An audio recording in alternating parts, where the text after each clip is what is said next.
ओ मोहे मिल गया बलमा फौजी मेरी, जिंदगानी बेकार सखी। मिल गयो बलमा फौजी मेरी, जिंदगानी बेकार सखी। मिल गयो बलमा फौजी।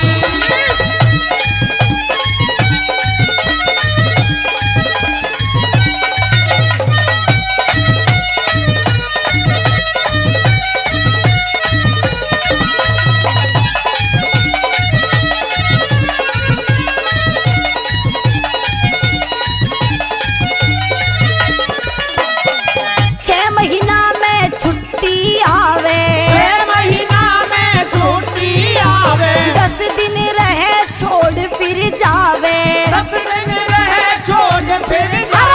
6 महीना में छुट्टी आवे, 10 दिन रहे छोड़ फिर जावे।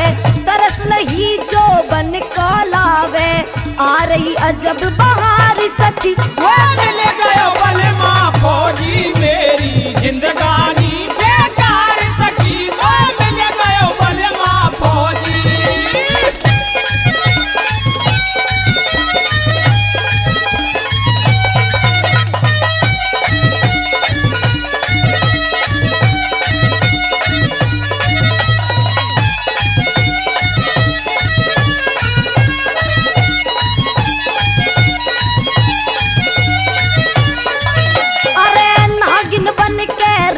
सतावे नागिन बन के रात सतावे। पिया बिना मोहे नींद ना आवे, पिया बिना मोहे नींद ना आवे। नागिन बन के रात सतावे, पिया बिना मोहे नींद ना आवे।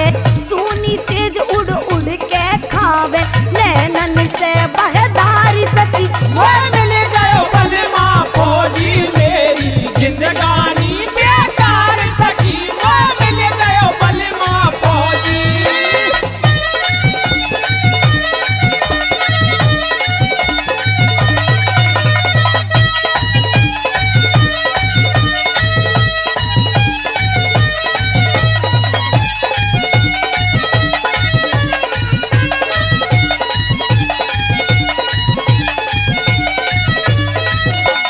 तीज त्योहार रहे घर अपने, तीज त्योहार रहे घर अपने। मैं देखूं फौजी के सपने, मैं देखूं फौजी के सपने। तीज त्योहार रहे घर अपने, मैं देखूं फौजी के सपने।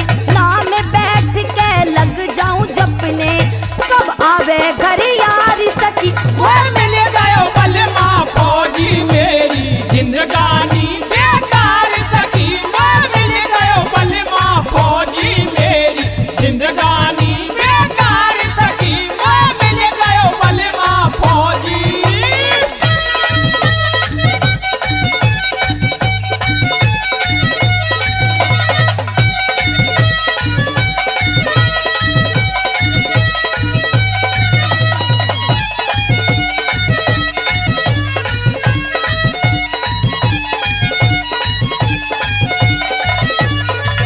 अरे दुर्गपाल अब सुन ले मेरी, दुर्गपाल अब सुन ले मेरी। क्यों जोवन की कर रहो ढेरी। जो जो बन की कर सुन ले फौजी, दुर्गपाल अब सुन ले मेरी, क्यों जोवन की कर रहो ढेरी।